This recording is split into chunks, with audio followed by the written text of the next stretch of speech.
Magandang araw mga kalakbay. Mayroong nag-email sa atin at imbis na sagutin ko siya diretso dun sa email ay gusto kong sagutin yung kanyang inilapit sa atin na concern sa pamamagitan ng video na ito kasi alam ko hindi lang siya ang magbe-benefit doon sa sagot natin. Kung hindi, kayo rin, marami sa inyo na makaka-relate doon sa kanyang sinulat. So, ito yung pinadala niya sa akin. Sabi niya, "Good day Sir June, new follower nyo pala ako.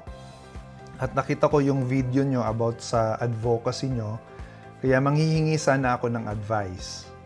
College graduate ng agriculture at gusto ko po sana mag-abroad.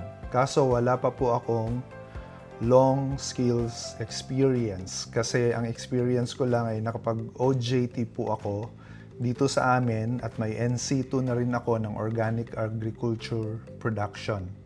Sa tingin nyo po, mas possible ba na maging qualified ako sa ibang bansa sa status ko po ngayon? At kung wala po, ano po ang magandang gawin para maging qualified? Gusto ko po sana magtrabaho related sa course ko, specifically sa dairy farming. Sana po mapansin nyo po ito, Sir June. God bless po." So yun yung concern na pinadala sa atin ng ating letter sender. At ito ang katotohanan. Ang karamihan, I would say karamihan, majority ng mga job openings po natin sa abroad ay talagang nangangailangan ng related work experience. So madaling salita, kung ikaw ay nag-a-apply bilang isang electrician, dapat meron kang related work experience, meaning meron ka ring work experience na electrician din. Kung midwife, edi midwife. Kung ikaw ay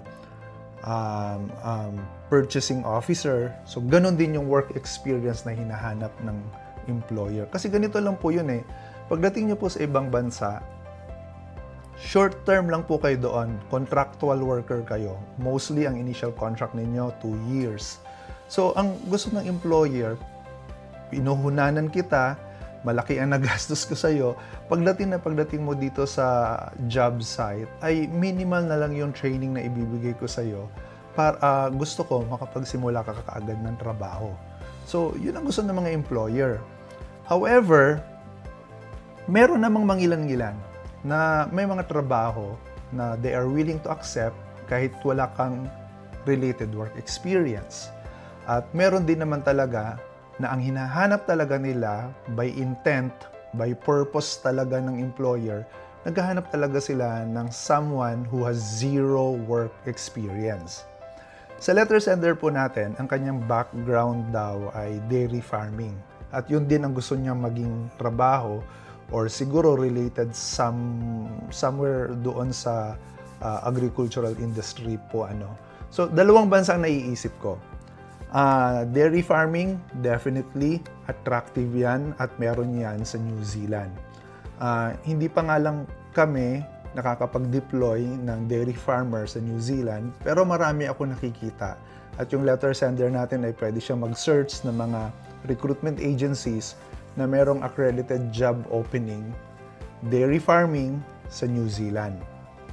Pero ang pagkakaalam ko, sa proseso ng pag-a-apply sa New Zealand, lalo na sa pag-a-apply ng employment visa sa INZ or Immigration New Zealand, hinahanap din nila ang related work experience. So ang ibig sabihin nito, talagang yung letter sender natin, kailangan niyang magpuhunan, maghanap ng empleyo dito sa Pilipinas na related dun sa trabaho niya. May second option ako naiisip. At eto, sure ako na kahit wala kang related work experience ay matatanggap ka. Pero, kailangan mo mag-aral ng Nihongo. Kasi sa Japan, hindi sila masyadong particular sa related work experience. So kahit yung formal training na natapos mo, sapat na sa kanila yan. At makakapagtrabaho ka sa farming industry ng Japan.